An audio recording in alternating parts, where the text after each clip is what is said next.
You're coming with me, now! Help someone! What the hell is this? Get your filthy black hands off that plate right now! The white manager grabs Iris Harper's wrist. Rebecca Thornton yanks hard, drags the black waitress across the dining room floor. Bathroom, now! Her nails dig into black skin. Time to teach you why your kind doesn't belong here. 60 rich diners watch. Nobody moves, nobody helps. Rebecca drags Iris toward the back bathroom. At table 7, a man sits frozen. Dominic Castellano. Sharp suit, stone face. Beside him, Luigi, muscles thick, gun bulge visible. Luigi whispers, "Boss, that's your wife. Want me to break her?" Dominic stares at Rebecca dragging Iris away. His voice is ice. No, not yet. He takes a slow sip of wine. She doesn't know she just touched a mafia boss's wife. Let her dig deeper. Then, we bury her. Have you ever watched someone humiliate a black woman, completely unaware her husband could end their entire life with one phone call? 30 minutes earlier, everything was normal. Iris Harper clocked in at 5 p.m. sharp. Her 3rd month at Castellano's, the longest job she'd held since her mother died 2 years ago. She needed this. Her younger brother Marcus starts college in 2 weeks. Tuition is due. Iris sends him $800 every month. This job matters. The Friday night crowd pours in. Lawyers, bankers, old money. They wear watches that cost more than her annual salary. They order wine she can't pronounce. Table 12 gets their entrees at 7:30, an older white couple. The man wears a Rolex. The woman has diamonds on every finger. Iris sets down their plates with perfect form. Osso buco for him. Lobster risotto for her. 5 minutes later, the woman's hand shoots up. Her voice cuts across the dining room. "Excuse me, this pasta is lukewarm." Iris rushes over. "I'm so sorry. Let me take that back to the kitchen. You already touched it." The woman's lip curls. "With your bare hands." "No, ma'am, I used tongs." A shadow falls across the table. Rebecca Thornton, the manager, 42, blonde, always perfect, always watching. "Is there a problem?" Rebecca's smile is razor sharp. The woman leans back. "Your waitress served us cold food, and I'm concerned about hygiene." Rebecca's eyes snap to Iris. Cold. Calculating. "Iris, did you touch this guest's food without gloves?" "No, I used—" "That's not what I asked." Rebecca's voice rises. Nearby tables turn to look. "Did you or did you not use proper protocols?" Iris's throat tightens. "I followed every protocol." Rebecca snatches the order pad from Iris's apron. "Until you can prove you understand basic food safety, you don't need this." At table 7, Dominic Castellano sets down his fork. His jaw clenches. Luigi whispers, "Boss, you want me to—" One finger rises. Not yet. Rebecca steps closer to Iris. Her voice carries across the restaurant. "I don't need excuses from you, Iris. I need competence. Can you give me that? Or should I find someone who can?" Iris's hands shake. "Yes, ma'am. I can do better." "We'll see." Rebecca doesn't walk away. She grabs Iris by the elbow, steers her to the center of the dining room, right under the crystal chandelier, where everyone can see. "Since you seem confused about our standards, let's review them. Out loud." Iris's stomach drops. "Ma'am, I don't think—" "I wasn't asking." Rebecca's smile is poison. "Recite the 12 service excellence standards. Now." So these good people know their waitress understands basic cleanliness. 60 faces turn toward Iris. Some curious, some uncomfortable, none helpful. Iris's voice comes out barely above a whisper. Standard 1. Wash hands before and after every— "Louder!" Rebecca circles her like a shark. These guests paid $200 per plate. They deserve to hear you. Iris's voice shakes. Standard 1. Wash hands before and after every table service. Keep going. Oh, Standard 2. Never touch food with bare hands.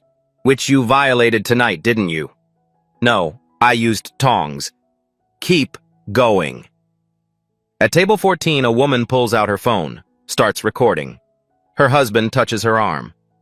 Honey, don't. She hesitates, then puts the phone away. Iris continues through the list. Her voice cracks on Standard 7. Rebecca pounces. Are you crying? Her voice drips contempt. These people don't pay premium prices to watch staff have emotional breakdowns. A tear slides down Iris's cheek. She wipes it fast. In the kitchen, Jorge presses his face against the window. He's worked here 6 years. Line cook. 3 kids at home.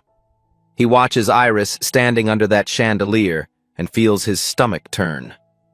Keisha, the hostess, stares at the reservation book. Can't look up. The bartender polishes glasses louder, drowning it out. At table 7, Luigi leans close to Dominic. She's your wife, Dom. Your wife. How long you gonna sit here? Dominic's wedding ring taps against his wine glass. Slow, rhythmic, like a countdown. Patience is how you survive in our world, Luigi. His eyes never leave Rebecca. Let her think she's untouchable. Let her get comfortable. That's when people make their biggest mistakes. Luigi sits back, watches, waits. Rebecca makes Iris recite all 12 standards, then makes her do it again. Faster this time. Prove you actually know them. By the end, Iris's voice is barely audible. Her hands won't stop shaking. Rebecca finally steps back. Better. Maybe you're teachable after all. She turns to the dining room, projects her voice. Ladies and gentlemen, I apologize for the disruption. We hold ourselves to the highest standards here at Castellanos. Sometimes that requires on-the-spot correction. A few diners nod. Most look at their plates. Rebecca's hand lands on Iris's shoulder. Squeezes. You can return to your duties now. And Iris? Next time you're unsure about protocols, ask before you contaminate someone's dinner. Iris walks back toward the kitchen. Every step feels like drowning. She passes table 7. Doesn't notice the man in the expensive suit watching her with eyes like steel. Doesn't see his hands clenched so tight his knuckles are white. Table 15. Dr. Sarah Mitchell. 53. Emergency room physician. She's seen injustice. She knows what it looks like. She sets down her fork. Excuse me. Rebecca turns, smile instantly back in place. Yes, Dr. Mitchell. How can I help you? That seemed excessive. The young woman apologized. She explained she used proper tools. Rebecca's smile doesn't waver. I appreciate your concern, but Castellanos has standards that have earned us a Michelin star. Would you want someone handling your food if you had any doubt about their hygiene practices? She pulls out her phone, swipes through photos. I took these last week. Iris's station. Food debris under the prep counter, clearly inadequate cleaning. Dr. Mitchell leans forward, studies the photo. Her face shifts. Rebecca continues. I have a responsibility to every guest in this restaurant. Sometimes kindness has to take a back seat to safety. The words sound reasonable, professional. Dr. Mitchell sits back. I understand. I just thought, you thought correctly. You spoke up because you care. That's admirable. Rebecca's hand touches her shoulder. But trust me, I've been in hospitality for 20 years. Sometimes tough love is the only thing that works. Dr. Mitchell nods slowly, picks up her fork. Rebecca walks toward the kitchen. Iris is standing near the dish station, trying to compose herself. Iris, a word. Iris turns, eyes red. Rebecca's voice drops. quiet, almost kind. I know that was hard, but you needed to hear it. You've been making small mistakes for weeks. I've been covering for you. Tonight, I couldn't anymore. I didn't make a mistake. I used tongs. Stop. Rebecca's voice hardens. This is exactly the problem. You refuse to take accountability. She gestures toward the dining room. Do you know what those people see when they look at you? They see someone who doesn't belong. And when you make mistakes, it confirms every bias they already have. The words hit like a slap. I'm trying to protect you, Iris, but I can't do that if you keep fighting me. Jorge walks past with a tray of garnishes. Rebecca calls out. Jorge, quick question. He freezes, turns. Last Tuesday, did you see Iris wash her hands before handling the pasta for table 12? Jorge's eyes dart between Rebecca and Iris. His 3 kids flash through his mind. His mortgage, his car payment. I don't remember seeing it. No. Iris's breath catches. Jorge. I'm not saying you didn't, Jorge adds quickly. Just that I didn't see it. Rebecca nods. Thank you for your honesty. Jorge walks away. Won't meet Iris's eyes. Iris feels something crack inside her chest. Not anger. Worse. Understanding. Nobody will help her. Nobody can afford to. She's alone. At table 7, Dominic watches a guest approach his table. The man drops 200s on the tablecloth. Just leaving the tip. We need to go. Dominic's hand covers the bills. His voice is quiet. Absolute. Sit down. Finish your meal. The man stares. I'm sorry. You heard me. Sit. Down. This isn't over. The man and his wife exchange glances, then slowly return to their seats. Luigi grins. Boss, you're scaring the civilians. Dominic sips his wine. Good. Rebecca finds Iris folding napkins in the back, trying to disappear into the work. Iris, my office. Now. Not the office. The staff bathroom. Rebecca walks fast. Iris follows. They pass table 6, table 8, table 11. Everyone watching. At table 7, Dominic stands. Luigi looks up. We moving? Not yet. But Dominic's hand moves to his phone. Rebecca pushes open the bathroom door, holds it. Inside. Iris steps in. The door closes. The lock clicks. The bathroom is small. White tile, fluorescent light, 1 stall, 1 sink. No windows, no cameras. Rebecca leans against the door, arms crossed. You're making me look bad out there. Iris's hands curl into fists at her sides. I did everything right. That's not how it looks. And in this business, perception is reality. Rebecca steps closer. Do you understand what happens to people who make me look bad, Iris? The question hangs in the air, a threat without details.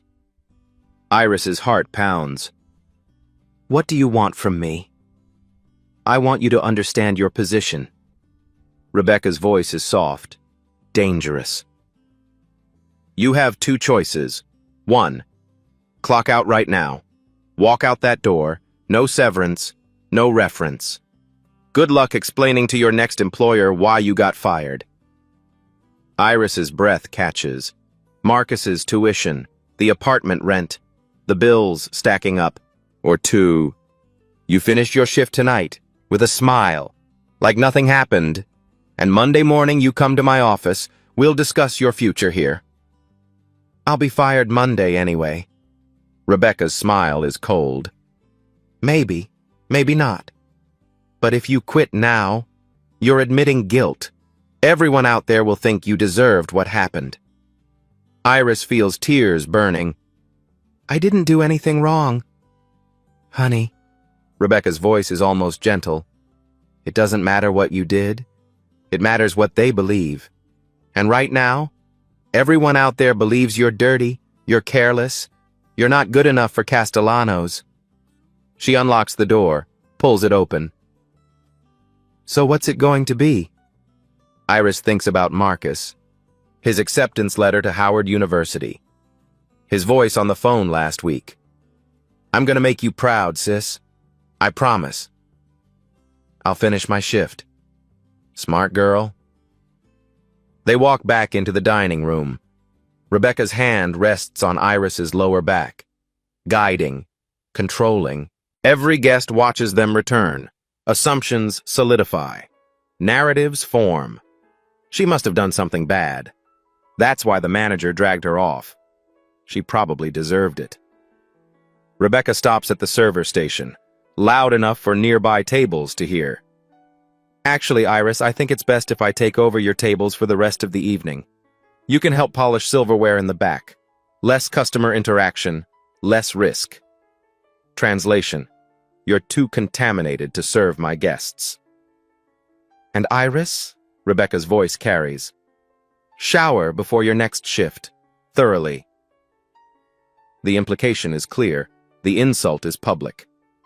Iris walks toward the kitchen, past 60 silent witnesses. Not one person objects. Dr. Mitchell stares at her risotto. The woman who almost filmed deletes the video from her recently deleted folder. Gone forever. At table 7, Dominic doesn't sit back down. He walks, slowly, deliberately. Not toward Iris, not toward Rebecca. Toward the kitchen entrance, Luigi follows. Chef Marco looks up from his station, sees Dominic Castellano walking through his kitchen. His face goes white. Signor Castellano, I didn't know you were dining with us tonight. Dominic's voice is ice. Clearly. Iris enters the kitchen. Keisha is suddenly very interested in adjusting menus. Jorge focuses on his sauté pan. Nobody makes eye contact. Terrence, the prep cook, 19 years old, barely above a whisper. Hey, you good? Iris can't answer. If she speaks, she'll cry. He slides a bottle of water across the counter. For what it's worth, we all know she's full of it. Then why didn't anyone say anything? Terrence looks at the ground. Last year she did this to Shanice. Remember her? Worked here 8 months. Rebecca accused her of stealing tips. No proof, just accusations. Shanice tried to defend herself. Rebecca fired her, told every restaurant in the city she was a thief. Shanice had to move to Baltimore to find work. Jorge speaks without turning around. Before Shanice, it was Carlos. Rebecca said he was drunk on shift, made him take a breathalyzer in front of everyone. He passed. She fired him anyway for insubordination. Iris's voice cracks. So she just gets away with it? Owner's never here. Keisha finally looks up. Marcus Green owns Castellanos on paper, but he's got 6 other restaurants. He trusts Rebecca completely, and her husband's a labor lawyer. She reminds us every month. Terrence adds, in this economy, jobs like this don't grow on trees. References matter. Rebecca knows that. Iris leans against the walk-in cooler, the only place in the kitchen without cameras. She pulls out her phone, types a message to her best friend, Tasha. I can't keep doing this. Her thumb hovers over send. Then she thinks about Marcus, about his dreams, about the promise she made their mother before she died.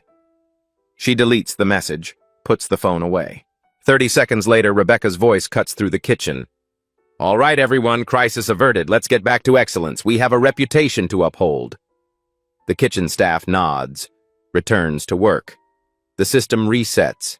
Justice denied. Injustice absorbed. Rebecca walks back into the dining room, smiling, satisfied. Then Luigi appears. 6'2", 240 pounds, scar across his left eyebrow, gun clearly visible under his jacket now. He doesn't hide it anymore. He walks straight to Rebecca. Boss wants to see you. Rebecca blinks. I'm sorry, who? Back office. Now. I'm in the middle of service. Luigi's voice drops. Not louder. Quieter. More dangerous. Now! The dining room goes silent. Rebecca looks around, sees 60 guests watching, sees her authority evaporating. She forces a smile. Of course. Just let me... Luigi's already walking. She has to follow or look weak. They move through the kitchen, past Iris, past Jorge, past Terrence. Into the back office. Chef Marco is there, standing in the corner. His face is gray, and sitting behind the owner's desk, in the owner's chair, Dominic Castellano. Rebecca's smile falters. Just for a second. I'm sorry, sir, but this area is staff only. Even for VIP guests, I can't... Sit down, Rebecca. The use of her first name. No Ms. Thornton. No title. No respect. A power shift. Rebecca's eyes flick to the nameplate on the desk. Castellano's. To the man in front of her. Castellano. To the wedding ring on his left hand. Oh, God. Dominic leans forward. How long have you worked here? 3 years. I've turned this restaurant into the highest rated... How long have you worked for me? The question lands like a bomb. In the kitchen, Iris grabs a tray of clean silverware, starts polishing. Mechanical. Numb. Jorge approaches. Slowly. Look, I'm sorry, but I got 3 kids. I know. 2 words. No anger. Just exhaustion. Jorge swallows. She asked me directly, in front of guests. If I lied, she'd fire me next. Then Maria's braces, Tommy's asthma medication, the mortgage. I know, Jorge. I get it. He stands there, wants absolution. She can't give it. Keisha leans against the counter. She's done this before. You're not the first. Terrence nods. There's a pattern. She picks people. People she thinks make her look bad. People who get too much attention from guests. People who are black or brown. Iris finishes. Silence. Nobody confirms it out loud.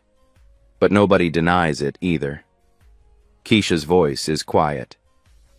Last month, Table 8 asked for you by name. Said you gave the best wine recommendations they'd ever heard. Rebecca heard them. Her face went tight. Jorge adds, week before that, those regulars, the Hendersons, left you $100 tip. Rebecca made you split it with the whole front of house staff. House policy, she said. But when Bethany got 100 from her table, Rebecca let her keep it. Bethany, blonde, 23. Looks like Rebecca's daughter. Iris's hands stop moving. Why didn't anyone tell me? Because we're scared, Keisha's voice cracks. Rebecca's husband is Gerald Thornton, partner at Morrison & Associates. Big labor law firm. She threatens us with him constantly. Says he'd destroy any case we tried to bring. Says we'd never work in this city again. Terrence looks at his hands. I got kicked out of my parents' house last year for being gay. This job is the only thing keeping me off the streets. I can't... It's okay. Iris sets down the fork she's polishing. I'm not asking you to risk anything for me. But inside, she's dying. Because she understands now. She's not just fighting Rebecca. She's fighting a system that protects people like Rebecca. That makes people like Jorge choose between their conscience and their kid's asthma medication. At the host stand, Rebecca returns from the back office. Her face is composed, but her hands shake slightly as she picks up the reservation book. Dominic Castellano appears behind her. Rebecca turns, smile automatic. Mr. Castellano, I hope everything was... She stops, really looks at him. Recognition flickers across her face. Her smile falters for exactly 1 second. Then she rebuilds it. I don't believe we've been properly introduced. Rebecca Thornton, General Manager. Dominic doesn't extend his hand. I know who you are. Something in his voice makes her step back. Is there something I can help you with?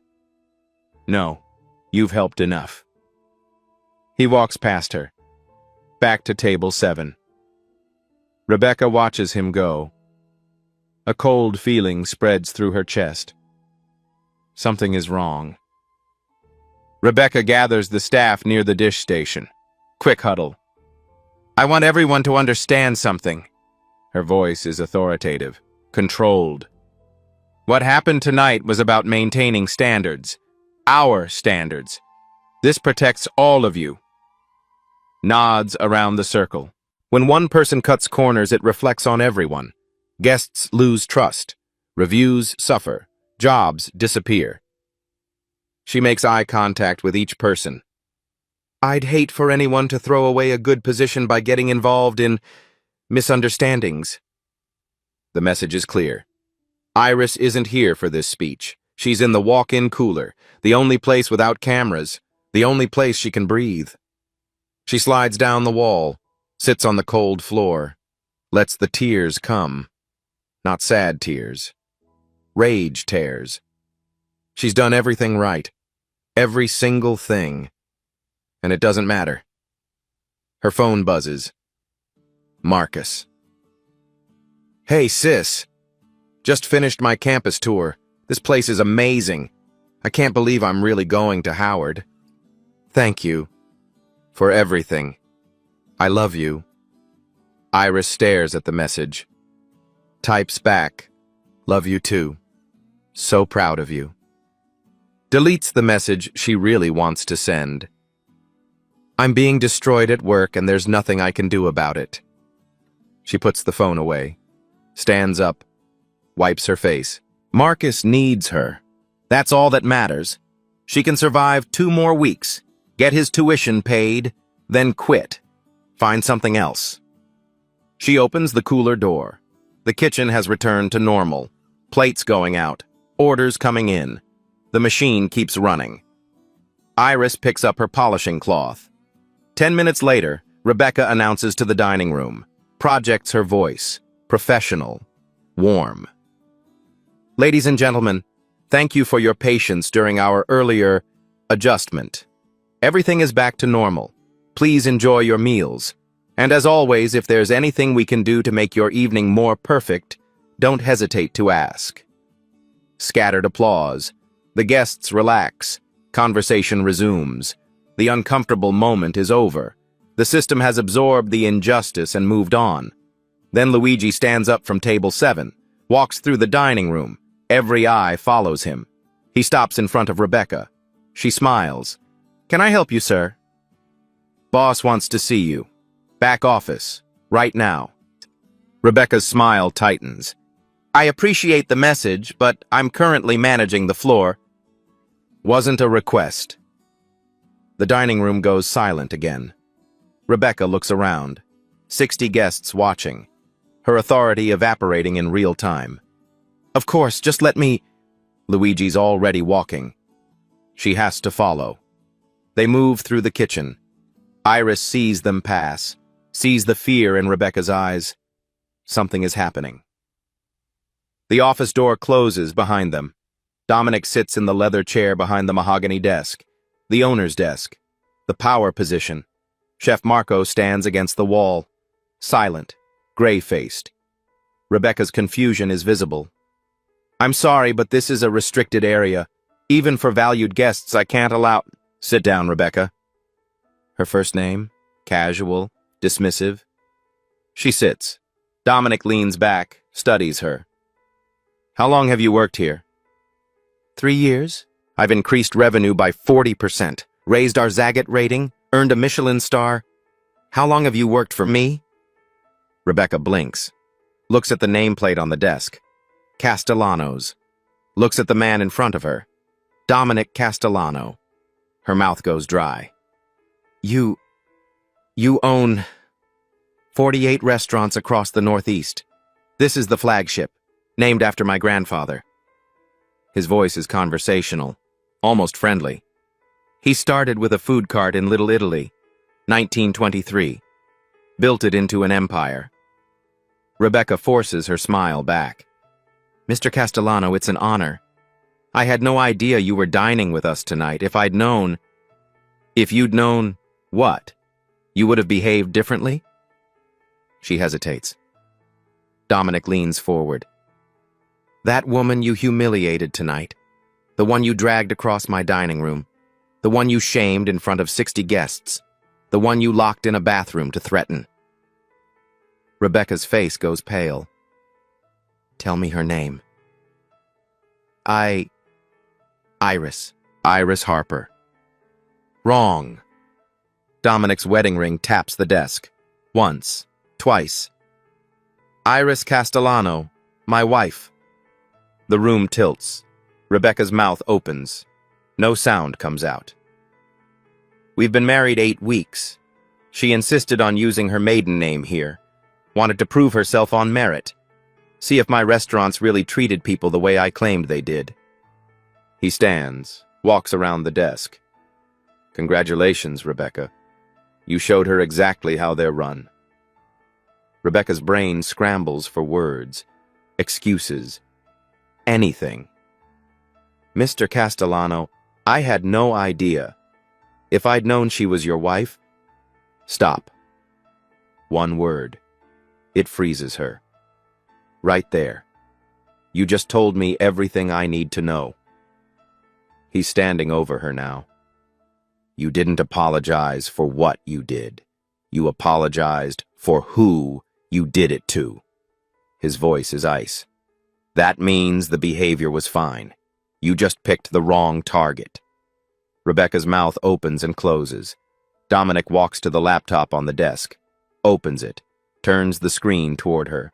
Let me show you something. The screen divides into 4 quadrants. Security footage. Time-stamped. Dated. Upper left, week 1. Break room. Rebecca to another server.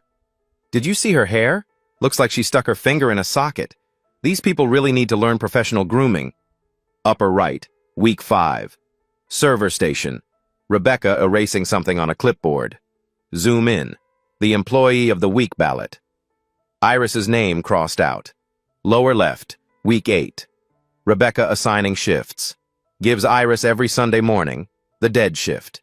Gives Bethany every Friday night, the money shift.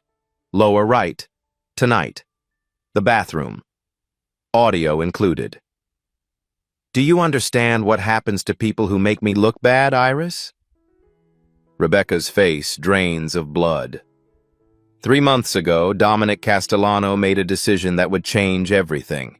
He was at the Riverside Community Center, monthly board meeting for his charitable foundation. Dominic believed in giving back. His grandfather taught him that. Money you keep only makes you rich. Money you give away makes you human. The meeting ended early. Dominic walked past the children's reading room.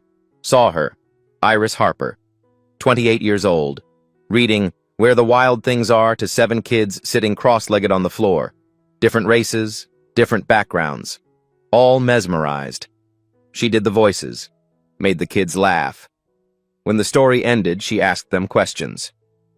Why do you think Max wanted to go home? What makes a place feel safe? The kids erupted with answers. She listened to every single one. Dominic stood in the doorway for 20 minutes. Afterward, he introduced himself. You're good with them? She smiled. They're good with me. Kids are honest. They don't pretend. They talked for an hour. She told him about her mother's death, her brother Marcus, her dreams of opening a nonprofit literacy center. Kids in underserved communities get told they're not smart enough, not good enough. I want to show them that's a lie. Dominic fell for her in that moment, not because she was beautiful, though she was, because she saw people as human beings, not transactions, not titles. 6 months of dating, long conversations, quiet dinners. He told her about his family history, the organized crime his grandfather left behind, the legitimate empire his father built. The responsibility Dominic felt to honor both legacies. She never judged, never flinched. 2 months ago, he proposed. She said yes, but then she said something that surprised him. "I want to work at Castellano's." "You don't need to work. I have money." "I know. But you talk about your restaurants like they're family. You say you've built a culture of respect. I want to see if that's real." "It is real." "Then you won't mind if I prove it." She insisted on applying under her maiden name. Harper, not Castellano. No special treatment, no shortcuts. Dominic agreed, but with one condition. "I observe sometimes. From table 7, that's my table, where I watch operations." "Fine, but I handle my own problems, unless it crosses a line." "What line?" "I'll know it when I see it." For 3 months, Iris worked. Dominic watched periodically. She was good, great even. Guests requested her, left generous tips. She remembered their names, their preferences, their stories. Dominic was proud. Then he noticed something. Rebecca Thornton, the manager he'd trusted for 3 years, the one with impeccable reviews and a Michelin star on her resume. She was changing Iris's schedule, moving her away from prime shifts, erasing her name from recognition boards. Small things, deniable things. Dominic almost intervened, then stopped himself. Iris asked to handle her own problems. He had to respect that. Tonight, he sat at table 7, routine observation. Then Rebecca grabbed his wife's wrist, dragged her across the dining room, screamed at her in front of 60 guests. That was the line. Rebecca stares at the security footage. Her face cycles through emotions. Denial, fear, calculation. "Mr. Castellano, I can explain." "Please do." Dominic sits back, arms crossed. "Explain why you targeted my wife from day 1. "I didn't target her. I hold everyone to the same—" He clicks a button. New footage appears. Split screen. 2 waitresses. Same week. Left. Bethany drops a tray. Glasses shatter. Rebecca laughs it off. "Accidents happen. Clean it up, sweetheart." Right. Iris bumps a chair slightly while serving. Rebecca's face goes dark. "Are you incapable of basic spatial awareness?" Rebecca's mouth opens. Nothing comes out. Dominic continues. Week after week. Different rules for different people. More footage. Iris arriving 5 minutes early every shift. Rebecca marking her late. Bethany arriving 10 minutes late. Rebecca marking her on time. Iris suggesting a new wine pairing. Rebecca shooting it down publicly. "Stick to serving, not thinking." Bethany suggesting the same pairing 2 weeks later. Rebecca praising her. "Brilliant idea. Let's add it to the menu." Chef Marco finally speaks. His voice is quiet, ashamed. "Signor Castellano, I should have told you sooner." Dominic turns to him. "Told me what?" "She's done this before. Shanice, 2 years ago. Beautiful young black woman. Great at her job. Guests loved her. Rebecca made her life hell, accused her of stealing tips. No evidence, just accusations. Shanice quit." "Why didn't you report this?" Marco's hands shake. "I tried. I called Mr. Green. He said he trusted Rebecca's judgment, said I was being oversensitive." "Who else?" "Carlos, Latino, spoke with an accent. Rebecca mocked him constantly, made him repeat orders in front of guests to improve his English. He lasted 4 months. Dominic's jaw tightens. "How many?" "5, maybe 6. Over 3 years. Rebecca finds her voice. "This is absurd. I've increased revenue, improved ratings, by driving out good people and keeping guests who enjoy watching others get degraded." Dominic leans forward. "Let me tell you what I see. You're a bully who found a position of power. You use it to hurt people who remind you of your own inadequacy. That's not... Iris is smarter than you, more educated than you. Guests prefer her. That threatens you. So you destroy her. Rebecca's face flushes. You can't fire me without cause. I have a contract. My husband is Gerald Thornton, labor attorney at Morrison & Associates. I know. Dominic slides a folder across the desk. I also know he's currently under investigation by the state bar for intimidating witnesses in employment cases. Probably not the best person to threaten me with. Rebecca's eyes widen. Dominic opens the folder. 18 violations of company anti-discrimination policy, 6 false statements in incident reports, 3 instances of wage theft. Yes, making Iris split tips was illegal under her contract. He adds another document. And 1 video. A guest didn't delete hers. She sent it to me. You, dragging my wife across the dining room, screaming that black people don't belong in fine dining. Rebecca's hands start to shake. You're not fired, Rebecca. She looks up. Hope flickers. You're prosecuted. I'm forwarding everything to the State Labor Board, to the EEOC, and to a civil rights attorney who's been waiting for a case like this. The hope dies. But first, Dominic stands. You're going to walk back into that dining room, in front of every guest who watched you humiliate my wife, and you're going to tell the truth. I can't. Luigi appears in the doorway, steps aside. Behind him, 2 more men, thick necks, cold eyes. They don't say anything. They don't have to. Rebecca's voice cracks. What do you want me to say? The truth. Why you targeted Iris. Why you've targeted others. What you really think about people who don't look like you. If I do that, I'll never work again. You'll never work in my city again anyway. Dominic's voice is final. This way. At least you leave with a shred of dignity. Maybe. He walks to the door, stops.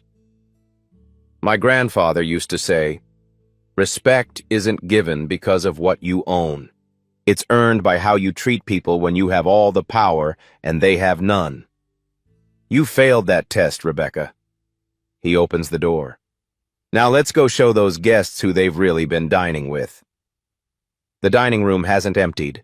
Dominic's team made sure of that. Complimentary desserts. Free wine. Please stay. The owner wants to make an announcement. 60 guests sit in uncomfortable anticipation. Dominic enters first. Rebecca follows. Luigi and his associates behind her. The whispers stop. Dominic doesn't go to the microphone at the host stand. Doesn't need it. His voice carries. Good evening. I apologize for the disruption to your meals. Silence. My name is Dominic Castellano. I own this restaurant. My grandfather's name is on the door. Murmurs ripple through the crowd. Tonight, you witnessed something that should never happen in any establishment. Certainly not in mine. He pauses, lets it sink in. That young woman, Iris Harper, is my wife.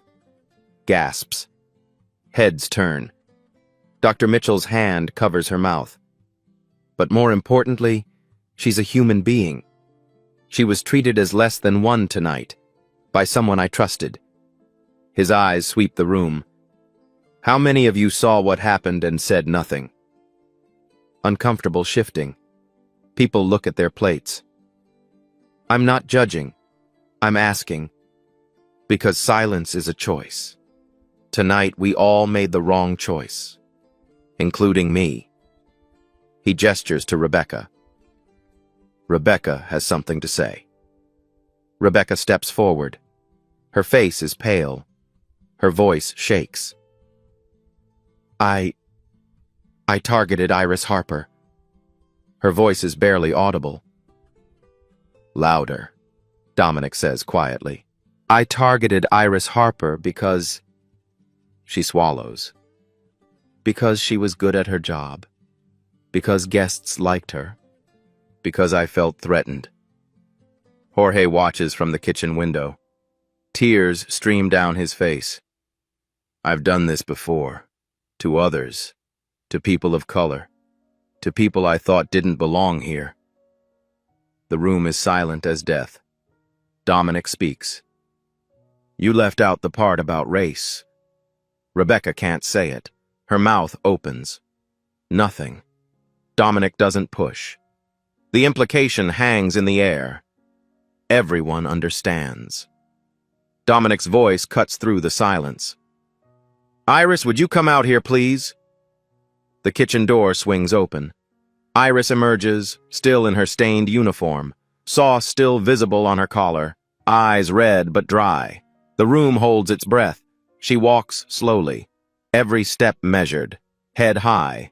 She stops next to Dominic, not behind him, beside him, equal. He doesn't hug her, doesn't touch her. That would be performative. This isn't about him rescuing her. This is about what she deserves. Iris didn't know I was here tonight. Dominic's voice is steady.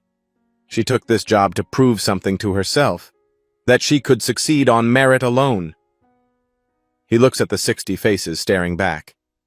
Instead, she proved something about us, that we weren't worthy of her.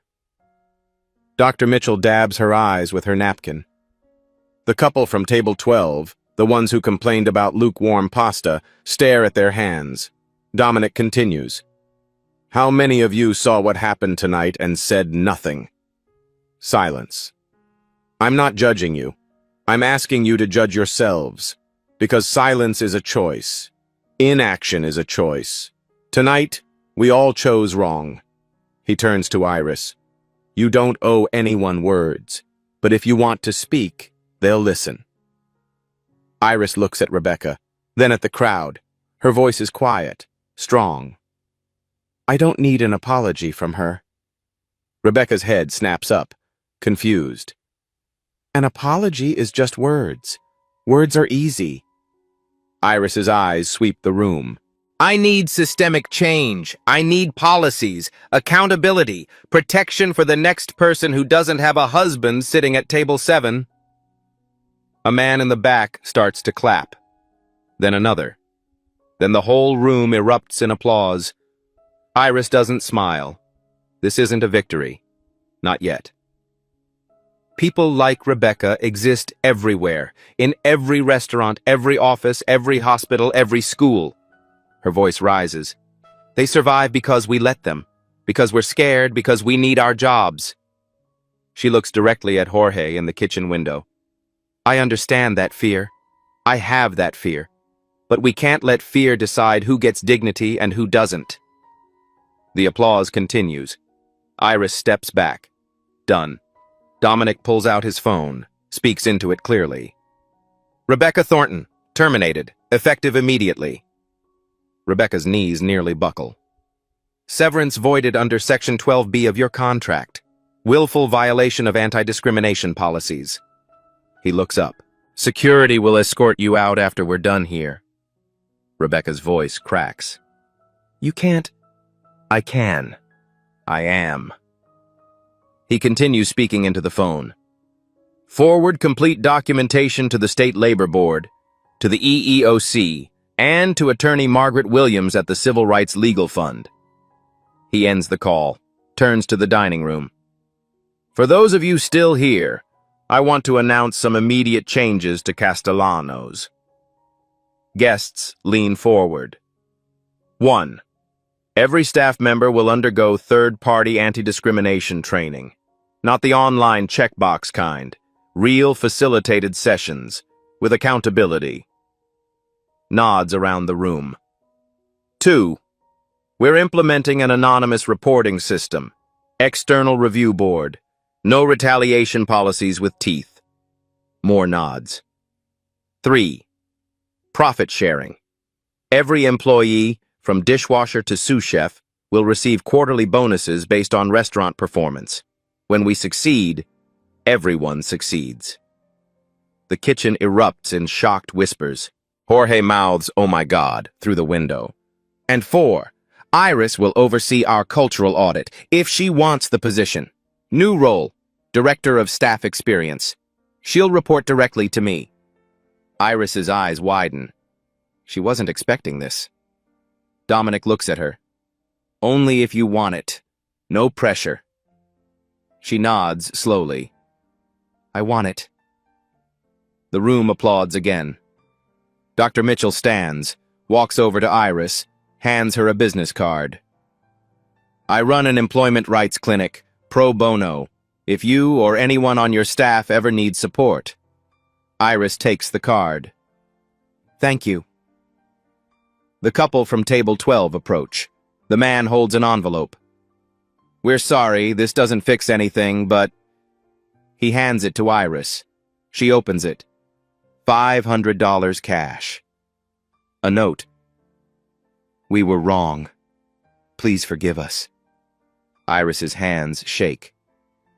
You don't have to. We do. The woman's voice cracks.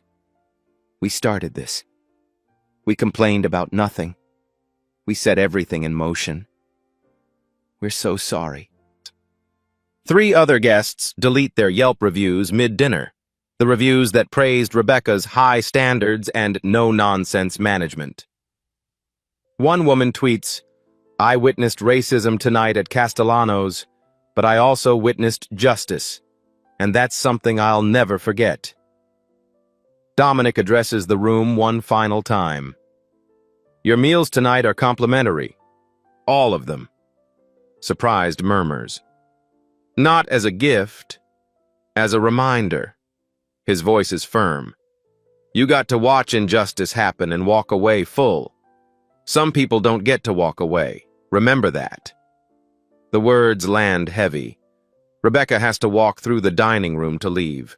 No choice. The back exit is locked. Security protocol. She moves slowly. Every eye tracks her. Nobody speaks. Nobody looks away. This is accountability. Public. Permanent. She reaches table 7. Stops. Turns back. Maybe expecting a last-minute reprieve. A just kidding moment. Dominic's voice is quiet. Final. The difference between you and Iris? Rebecca doesn't answer. She knew how to be powerful without making others powerless. You never learned that. Rebecca's face crumples. She turns and walks toward the exit. Luigi meets her at the door, hands her a cardboard box. Your personal items. Locks are changed. Security codes disabled. Don't come back. The door closes behind her. Silence in the dining room. Then Dominic walks to the kitchen. Iris follows. The staff stands in a semicircle, nervous, waiting. Dominic speaks to all of them. What happened tonight is on me. I trusted the wrong person. I didn't look close enough. I let a culture of fear grow in my restaurant. Jorge steps forward. Mr. Castellano, I need to apologize. To her, not me. Dominic nods toward Iris. Jorge turns to Iris. His voice breaks. I lied when Rebecca asked me about not seeing you wash your hands. I saw you. I knew you did everything right. But I was scared. My kids, my mortgage, I know. Iris's voice is soft. I understand. But that's not an excuse. No, it's not. But it's a reason. She looks at all of them. We're all scared. That's how people like Rebecca win. They make us too afraid to do what's right. She takes a breath. But that changes now. Here, tonight.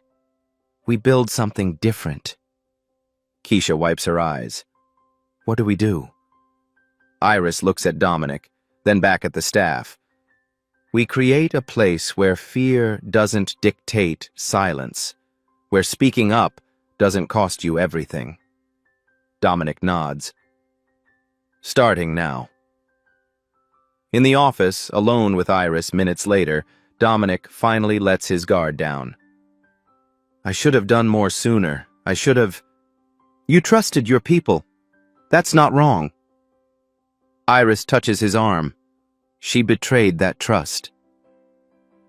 But what about the others? Dominic's voice is raw. Jorge, who lied to protect his job. The guests who filmed then deleted. They're not villains. They're scared. What do we do about that? Iris is quiet for a moment. We build a place where fear doesn't win anymore, where doing the right thing doesn't cost you everything. She looks up at him. That's the real work, not punishing Rebecca, building something better. Dominic pulls her close. Finally. I'm sorry you had to go through that. I'm not. Her voice is steady. Because now we know what needs to change. And we have the power to change it. 6 weeks later. Castellano's looks the same. Same marble floors, same crystal chandeliers, same white tablecloths. But everything is different. The training room is full. 20 staff members sit in a circle. No hierarchy. Chef next to dishwasher. Manager next to busser. The facilitator, Dr. Patricia Moore, a black woman who specializes in workplace equity, asks a question. Tell me about a time you witnessed injustice and stayed silent. What stopped you? Silence at first. Then Jorge speaks. My 3 kids stopped me. Their health insurance. Their future. I chose them over doing what's right. Dr. Moore nods. And now? What's different now? Profit sharing. Anonymous reporting. I have protection now. I can speak up without losing everything. Keisha raises her hand. I've worked in restaurants for 12 years. This is the first place where speaking up doesn't get you fired, where it's actually encouraged. On the wall, QR codes. Big, visible. Link to an external hotline. Staffed 24/7. Independent review board. In the break room, a screen displays the anonymous feedback from last week. Read aloud, addressed publicly. Server station needs better lighting. Fixed. Kitchen equipment outdated. New ovens ordered. Guest made racist comment to Maria. Management did nothing. Manager written up. Guest banned. Accountability. Real. Visible. At the end of quarter meeting, Jorge opens an envelope. His profit-sharing check. $1,200. He cries. Keisha gets $900. Terrence gets $600. Everyone gets something. Chef Marco tells the staff, when I started cooking, restaurants were war zones. Chefs screamed, workers suffered. We called it tradition. He looks around the kitchen. That wasn't tradition. That was trauma. What we're building now? This is what tradition should be. Employee retention is up 34%, guest satisfaction up 28%. Same food, different culture. Iris's new office is small, modest. She refused anything bigger. I'm not managing people, I'm supporting them. I don't need a power office. Her title, Director of Staff Experience. Her job, make sure what happened to her never happens to anyone else. She redesigns onboarding. New hires spend their first week learning 3 things. 1, your rights, federal law, state law, company policy. Know them. Use them. 2, your voice matters. No question is stupid. No concern is too small. 3, you belong here. Your background, your accent, your hair, your skin, all of it belongs. Marcus visits from Howard University, works a weekend shift, wants to understand his sister's world. He watches her training a new server, a young Haitian woman, nervous, unsure. Iris tells her, you're going to make mistakes. Everyone does. The question is, do we help you learn or do we humiliate you? Here, we help. After shift, Marcus hugs his sister. You didn't just change a restaurant. You changed a system. That's real power. Jorge approaches Iris in the kitchen, alone. I know sorry doesn't fix what I did. You're right. Iris meets his eyes. It doesn't. Then what do I do? You show up differently next time. When you see someone being targeted, you speak up, even when it's scary. Jorge nods. I will. I promise. They're not friends. Not yet. Maybe never. But trust can be rebuilt, one choice at a time. Dr. Mitchell becomes a silent investor, funds an emergency loan program for staff. Interest-free. No server has to tolerate abuse because they can't afford to quit. Dignity becomes a right, not a privilege. Rebecca Thornton works at a clothing store now, folding shirts, minimum wage. A former Castellanos employee sees her, stops. Their eyes meet. Rebecca opens her mouth, maybe to apologize, maybe to explain. The employee walks away. Some debts can't be paid with words. Late one night, Dominic and Iris sit in the empty restaurant. Table 7. Do you think she learned anything? Iris asks. Dominic considers. I don't know. Maybe. Maybe not. But that's not why we did this. Then why? Because justice isn't about changing the abuser. It's about protecting future victims. Iris nods slowly. My mom used to say, you can't control how people treat you, but you can control what you allow to continue. Dominic raises his wine glass. Smart woman. She was. Iris touches her glass to his. She'd be proud of what we built here. What you built? I just provided resources. No. Iris looks around the restaurant. You provided something more important. You believed me. You used your power to protect someone powerless. That's rare. Dominic's voice is quiet.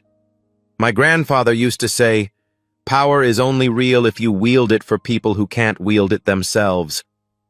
He sounds like someone I would have liked. He would have loved you. They sit in comfortable silence. Outside, the city continues. Injustice still happens. Power still corrupts. But in this restaurant, on this night, dignity won. And tomorrow they'll make sure it wins again. Justice isn't a moment. It's a practice. Every single day, you choose. 6 weeks later, Friday night, table 7.